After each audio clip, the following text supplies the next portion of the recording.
Assalamualaikum warahmatullahi wabarakatuh. Selamat siang, salam sejahtera untuk kita semua. Om Swastiastu, Namo Buddhaya, salam kebajikan. Perkenalkan, kami dari kelompok 1 ingin mempresentasikan materi kami mengenai memori, sensasi, dan persepsi, di mana anggota kelompok 1 terdiri atas yang pertama Rania Odiva, yang kedua Rizky Ananda, yang ketiga Ruth Marisa, dan yang keempat Oktaviani Simatupang. Untuk penjelasan pertama mengenai sensasi akan dijelaskan oleh saya sendiri.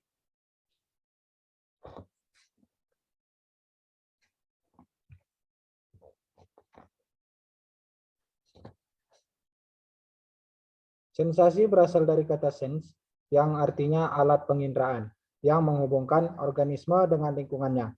Menurut Dennis Kohn, sensasi adalah pengalaman elementer yang segera, yang tidak memerlukan penguraian verbal, simbolis, atau konseptual, dan terutama sekali berhubungan dengan kegiatan alat indera. Definisi sensasi, fungsi alat indera dalam menerima informasi dan lingkungan sangat penting. Kita mengenal 5 alat indera atau panca indera. Kita mengelompokkannya pada 3 macam indera penerima. Sesuai dengan sumber informasi, boleh berasal dari dunia luar atau eksternal dan dari dalam diri atau internal. Informasi dari luar diindera oleh eksteroseptor, misalnya telinga atau mata. Informasi dari dalam diindera atau ineroseptor, misalnya sistem peredaran darah. Gerakan tubuh kita sendiri diindera oleh proprioseptor atau misalnya organ vestibular. Selanjutnya penjelasan mengenai persepsi. Bagian pertama akan dijelaskan oleh Saudari Rania Audiva. Kepada Saudari Rania saya persilakan.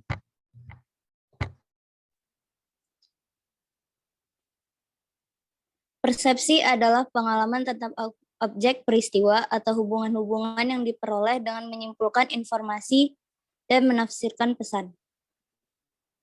Persepsi ialah memberikan makna pada stimuli indrawi atau sensori stimuli. Sensasi adalah bagian dari persepsi. Persepsi seperti juga sensasi ditentukan oleh faktor personal dan faktor situasional. Faktor lainnya yang mempengaruhi persepsi yakni perhatian. Yang pertama perhatian atau attention. Perhatian adalah proses mental ketika stimuli atau rangkaian stimuli menjadi menonjol dalam kesadaran pada saat stimuli lainnya melemah. Menurut Kenneth E. Anderson. Yang B, faktor eksternal penarik perhatian. Hal ini ditentukan oleh faktor-faktor situasional personal. Faktor situasional terkadang disebut sebagai determinan perharian yang bersifat eksternal atau penarik perhatian atau attention getter. Dan sifat-sifat yang menonjol seperti gerakan secara visual tertarik pada objek-objek yang bergerak, intensitas stimuli, kita akan memperhatikan stimuli yang menonjol dari stimuli yang lain. Yang ketiga, kebauran atau novelty. Hal-hal yang baru dan luar biasa yang beda akan menarik perhatian. Yang keempat, perulangan. Hal-hal yang disajikan berkali-kali bila disertai sedikit variasi akan menarik perhatian. Selanjutnya, faktor internal penaruh perhatian. Contoh-contoh faktor yang mempengaruhi perhatian kita adalah faktor-faktor biologis, faktor-faktor sosiopsikologis, motif sosiogenis, sikap, kebiasaan, dan kemauan mempengaruhi apa yang kita perhatikan. Kenneth E. Anderson menyimpulkan dalil-dalil tentang perhatian selektif yang harus diperhatikan oleh ahli-ahli komunikasi. Yang pertama, perhatian itu merupakan proses aktif dan dinamis, bukan pasif dan refleksif. Yang kedua, kita cenderung memperhatikan hal-hal tertentu yang penting, menonjol, atau melibatkan kita. Yang ketiga, kita menaruh perhatian kepada hal-hal tertentu sesuai dengan kepercayaan sikap, nilai, kebiasaan, dan kepentingan kita. Kebiasaan sangat penting dalam menentukan apa yang menarik perhatian, tetapi juga apa yang secara potensial akan menarik perhatian kita. Yang kelima, dalam situasi tertentu kita secara sengaja menstrukturkan perilaku kita untuk menghindari terpaan stimuli tertentu yang ingin kita abaikan. Yang keenam, walaupun perhatian kepada stimuli berarti stimuli tersebut lebih kuat dan lebih hidup dalam kesadaran kita. Tidaklah berarti bahwa persepsi kita akan betul-betul cermat. Yang ketujuh, perhatian tergantung kepada kesiapan mental kita. Yang kedelapan, tenaga-tenaga motivasional sangat penting dalam menentukan perhatian dan persepsi. Yang kesembilan, intensitas perhatian tidak konstan. Yang kesepuluh, dalam hal stimuli yang menerima perhatian, perhatian juga tidak konstan. 11, usaha untuk mencurahkan perhatian sering tidak menguntungkan karena usaha itu sering menuntut perhatian. Yang ke-12, kita mampu menaruh perhatian pada berbagai stimuli secara serentak. Yang ke-13, perubahan atau variasi sangat penting dalam menarik dan mempertahankan perhatian. Selanjutnya saya kembalikan kepada moderator.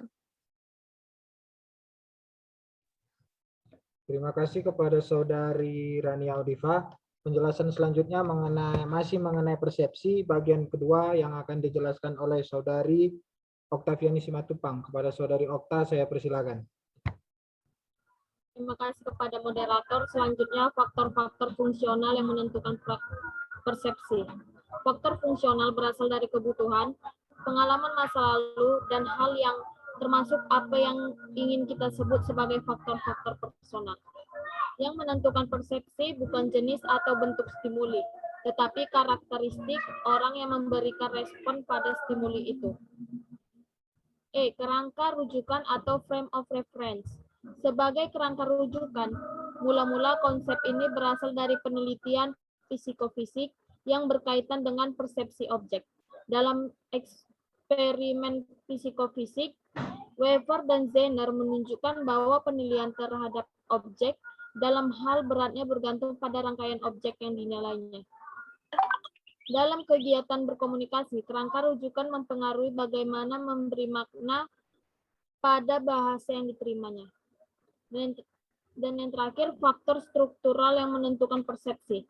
Faktor struktural berasal dari semata-mata dari sifat stimuli fisik dan efek-efek saraf yang ditimbulkannya pada sistem saraf individu.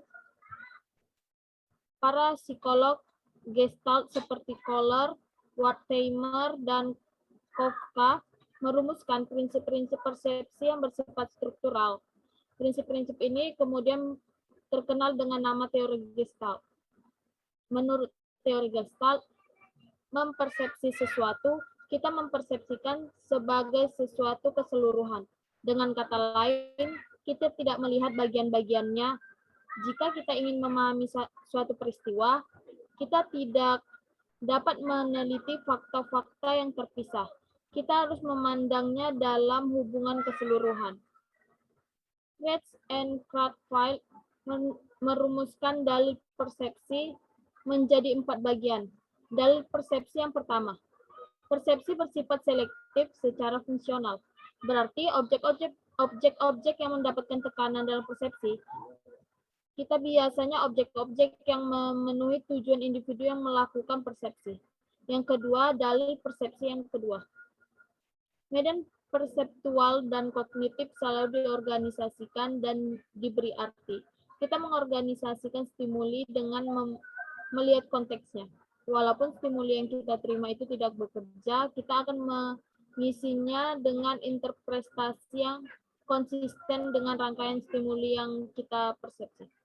Dalil persepsi yang ketiga, sifat-sifat perspektual dan kognitif dari substruktur ditentukan pada umumnya oleh sifat-sifat struktur secara keseluruhan. Jika individu dianggap sebagai anggota kelompok, semua sifat individu yang berkaitan dengan sifat kelompok akan dipengaruhi oleh keanggotaan kelompok dengan efek berupa asimilasi atau kontras. Dan yang terakhir, dalil persepsi yang keempat.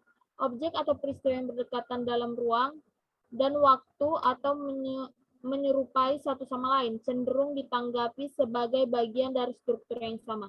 Dalil ini umumnya betul-betul bersifat struktural dalam mengelompokkan objek-objek fisik seperti titik, garis, ataupun balok. Pada persepsi sosial, pengelompokan tidak murni struktural, sebab apa yang dianggap sama atau berdekatan oleh seorang individu tidaklah dianggap sama atau berdekatan dengan individu yang lainnya.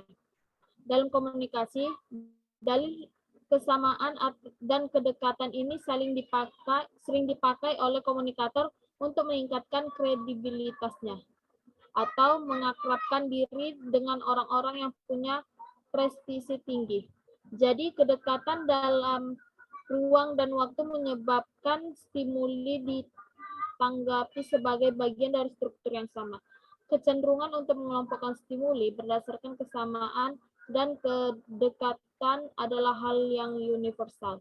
Sekian dari saya kembalikan kepada moderator.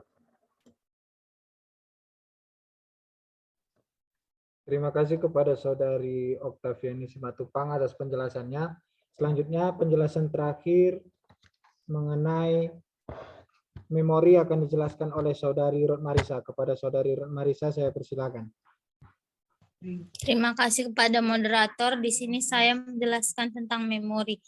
Memori dalam komunikasi interpersonal memegang peranan penting dalam mempengaruhi persepsi maupun berpikir. Memori adalah sistem yang sangat berstruktur yang menyebabkan organisme sanggup merekam fakta tentang dunia dan menggunakan pengetahuannya untuk membimbing perilakunya atau Schlesinger and Grovers. Memori melewati 3 proses. Yang pertama, perekaman atau encoding adalah pencatatan informasi melalui reseptor intera dan sirkuit saraf internal. Yang kedua adalah penyimpanan atau storage, adalah menentukan berapa lama informasi itu berada beserta kita dalam bentuk apa dan di mana. Yang ketiga, pemanggilan atau retrieval.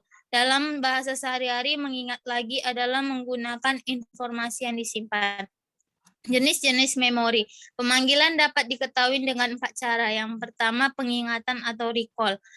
Ialah proses aktif untuk menghasilkan kembali fakta dan informasi secara verbatim atau kata demi kata petunjuk yang jelas. Yang kedua, pengenalan atau recognition. Agak sukar untuk mengingat kembali sejumlah fakta, tetapi mudah mengenalnya. Yang ketiga, belajar lagi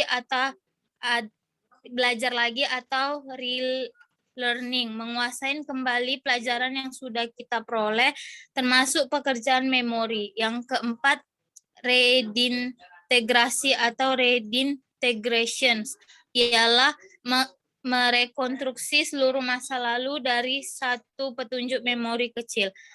Mekanisme memori. Ada 3 teori yang menjelaskan memori. Yang pertama, teori AUS atau Disu teori, merupakan memori hilang karena waktu. Menurut William James dan Benton J. Underwood, membuktikan dengan eksperimen bahwa the more memorizing one does, the poorer one's ability to memorize. Makin sering mengingat, makin jelek kemampuan mengingat.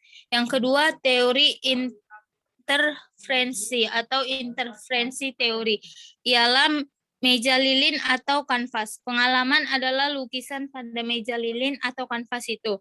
Ada 5 yang menjadi hambatan terhapusnya rekaman.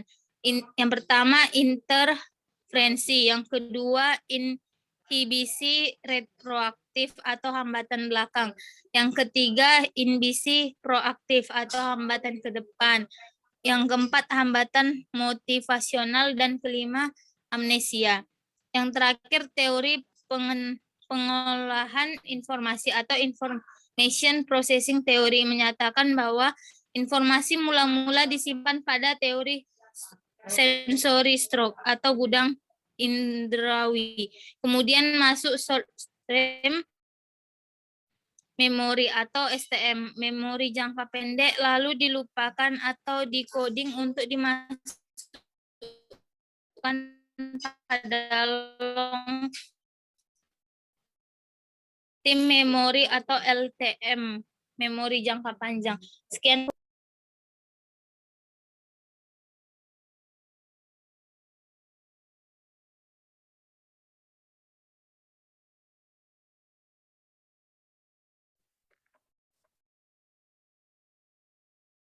Baiklah, jadi dari kesimpulan yang dapat kami tarik dari presentasi ialah memori merupakan kemampuan untuk menerima dan memasukkan atau learning menyimpan atau retention, dan menimbulkan kembali apa yang pernah dialami atau remembering. Jenis-jenis ingatan yaitu memori sensori, memori jangka pendek, memori jangka panjang. Sedangkan faktor yang mempengaruhi ingatan adalah faktor usia, kondisi fisik, faktor emosi, dan terakhir minat dan motivasi.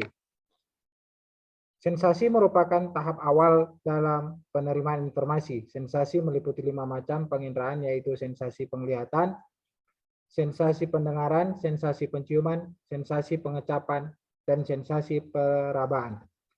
Persepsi merupakan suatu proses bagaimana seseorang menyeleksi, mengatur, dan menginterpretasikan masukan-masukan informasi dan pengalaman-pengalaman yang ada dan kemudian menafsirkan untuk menciptakan keseluruhan gambaran yang berarti. Demikian yang dapat kami sampaikan, lebih dan kurang kami mohon maaf. Assalamualaikum warahmatullahi wabarakatuh. Selamat siang. Waalaikumsalam warahmatullahi wabarakatuh. Siang. Yang